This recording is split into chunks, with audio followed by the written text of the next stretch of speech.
Well, how's it going, everyone? Casey here with the Coyote Works channel.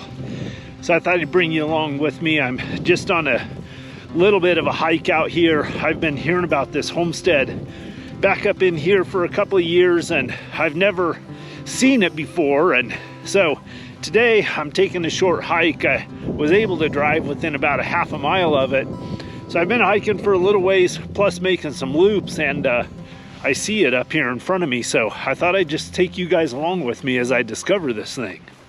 So I'm not sure the year of this homestead, but I think that it's very likely somewhere around like the 1910, 1920, somewhere in there. The family that built this homestead here actually moved from another place, and I've been to their earlier homestead that they occupied, which was also the site where they ran a dairy operation and creamery from.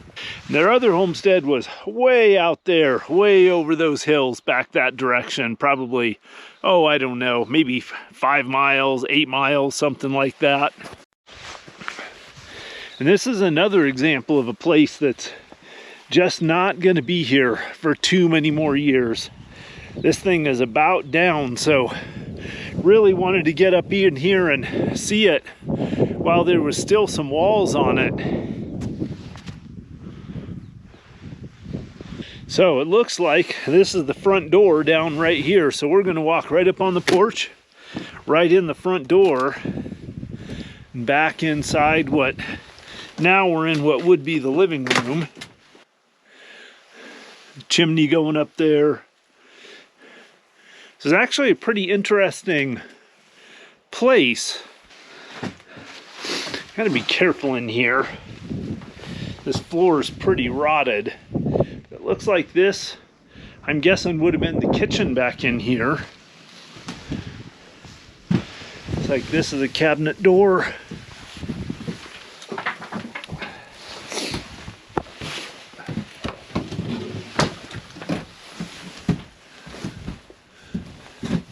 Like a pantry shelf right there. You look at that paneling they put on the lower part of that wall right there. Like, that's the kind of stuff that, you know, really you don't see that often. So little extra features like that, trim pieces like that, are generally features of a homestead that the family was a little bit more comfortable or a little bit more wealthy. There's the backside of that chimney. And one interesting thing is you see that stove jack coming out through there. So there would have been their cook stove would have sat right there, which is on the back side of that brick chimney. Make sure I don't fall in a hole, but that's that brick chimney right there. Their cook stove would have sat right there, had a short little piece of stovepipe going up and going into the chimney right there. So the stovepipe actually just went into the same chimney that was the fireplace that was heating up the room on the other side. Now, interestingly enough, this kitchen was big enough where there was probably actually like a dining room table in here. So up against that wall back there was the kitchen. Then they probably also had a place where the family could sit together and eat back here, which was relatively rare for homesteads back in this era. Now we're outside here, and look at these bushes in here. So nice big field. That's probably where they had their hay growing out there. There's a nice meadow up there too. We might walk up to that meadow. There's probably a little bit of a porch right here. I'm guessing this was the back door. I think right there was the privy, which was right outside of that door. Fairly close to the house, but far enough away that it wouldn't contaminate the home. But it's interesting, there's these trees and bushes all in the yard. So these are, you can see those thorns on them. These are rose bushes that have just kind of gone feral. They probably had a couple of them planted around the house, and then the rest of these have just grown up from there. Nice little, I'm not sure what kind of a tree that is, but something that's not native to the area that the homesteaders planted here. And then there's a pipe right here in the ground, so somewhere near here, I'm not sure where, maybe over there, there would have been a spring. And I did see a pipe in the house too, so at one point they might have had a little gravity drip of water into the house. So it's interesting, from right here, you can kind of see there was one bedroom right inside there, very small bedroom, the living room in the middle, and another bedroom right there. So now looking at it from the other side, there's one of the bedrooms. So I'm thinking it only had 2 bedrooms. There might have been a little sleeping area up in the loft, up in the roof, but other than that, I think it was 2 bedrooms, which wouldn't have been uncommon for a homestead of this era. Oftentimes the parents had a bedroom and then all the kids slept in the other bedroom. Now there is this little lean-to off of the side. That looks like it may have been an add-on, and that may have actually been another bedroom. It's tiny.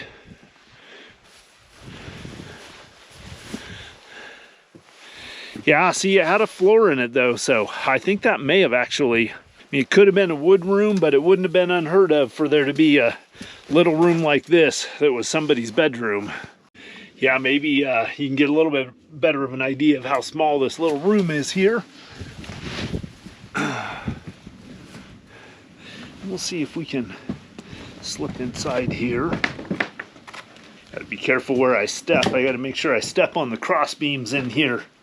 All right, so now we're back in that kitchen area, and there's a piece of pipe laying here on the ground, which leads me to believe that at some point they had some plumbing into this place.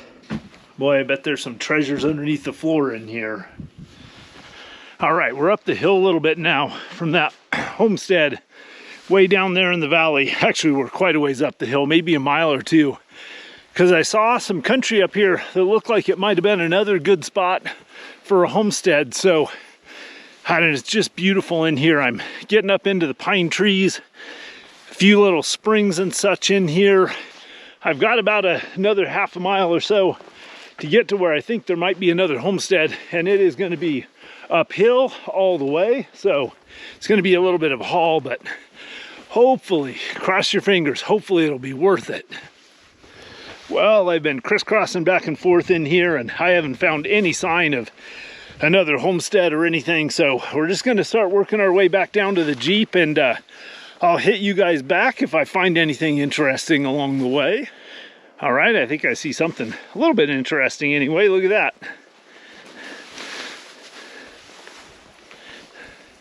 A decent little antler. That's a mule deer, and we would call that around here a 3-point. Pretty thick one, so I would say that has some age to it. That would have probably been a pretty decent little buck, actually. Huh. Pop that right back there. Pretty interesting little find. Well, I found something else, and it's not a super amazing find or anything, but it is kind of fun. Oh yeah, it's got good density to it. So that is a piece of petrified wood. And it's actually a pretty nice chunk too. Hopefully you can see the grain in that. Maybe if I find a little bit of water, we'll rinse it off. And usually when you rinse them off and get them wet, the grain in them really pops out. So yeah, not too bad. Another interesting little find. So I'm to show you guys a little tip. So I stumbled across this old dump, and I found a bunch of bottles here that none of them are super valuable or anything, but a lot of them are these pectin Certo bottles, and there's a whole bunch of different styles of them here, and they're all kind of embossed, so I really like those bottles. So I'm gonna leave them here, but I wanted to show you guys something because we're coming into winter. Basically what I'm going to do is I'm going to turn all of the bottles upside down so that they don't fill up with water and freeze over the winter. And then I'm going to grab, there's a half a barrel over there, I'm going to stick on top of them so the deer and the cows don't step on them. I stuck that old rusty piece of a barrel over the top of them, and I have all the bottles angled down so the water will drain out of them. So that way, now I better fix these a little bit. There we go. There we go. So I'll leave those there, and if I decide that I ever want them, I can come back and get them, and they should be just fine here. All right, trying to get back to the Jeep, but I just had to get the camera out because it is so beautiful in here. I'm down in this canyon. We've got those the willows that are turning color, the pine trees Completely different little world down here. Oh, look at that nice spring down there. I'm right here where these draws come together. So I got one draw coming in from that direction up there, and then another canyon that way, and that's the way I got to go to get back to the Jeep. But this is pretty cool. There's a little spring right down there, another one right over that lip. What an amazing little spot in here. Just, you know, it's raining a little bit now, but it's been really, really dry this year. And just this little oasis. Oh, look at that nice little pool there.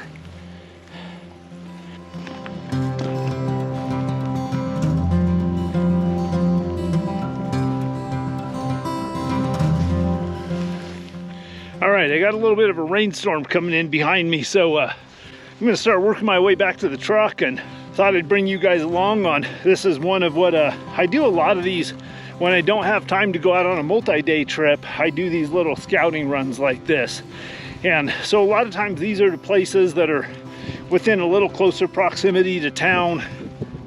Places I can just run out, kind of survey and get an idea of what's there to kind of help me prioritize them for coming back and looking for relics and signs of lost history on them. So anyway, hope you guys enjoyed. As always, I look forward to your comments, your questions, and above all, I appreciate your support and look forward to seeing you on the next adventure. Coyote Works, out.